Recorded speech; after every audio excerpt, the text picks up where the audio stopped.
Today, we're diving into one of the most influential and controversial studies in the history of nutrition, Ancel Keys' 7-country study. Launched in the 1950s, this massive research project sought to understand why certain populations had higher rates of heart disease than others. Ancel Keys' conclusion that dietary saturated fats were to blame for high levels of heart disease.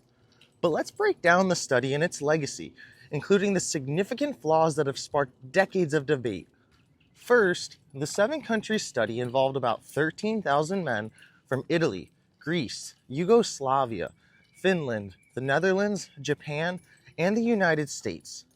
Keys noted that regions with diets high in saturated fat, like Finland, had higher rates of heart disease, while those consuming more olive oil or fish, like Greece and Japan, had lower rates. However, critical flaws in the study's design have led many to question its conclusion. One major issue was selection bias.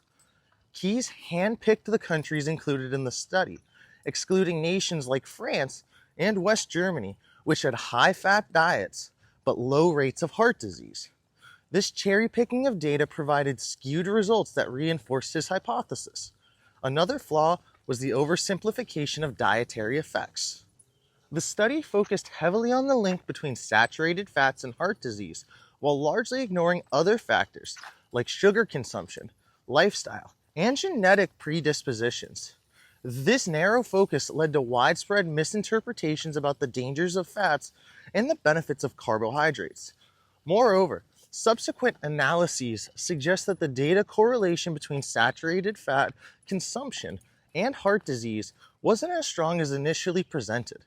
Some researchers argue that Keys' emphasis on dietary fat overshadowed more complex nutritional dynamics, contributing to misleading dietary guidelines that prioritize high carbohydrate, low fat diets for decades.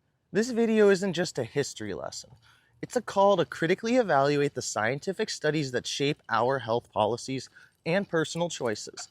Understanding the flaws in the 7-country study helps us appreciate the complexity of nutrition science and reminds us of the importance of a balanced, well-rounded diet.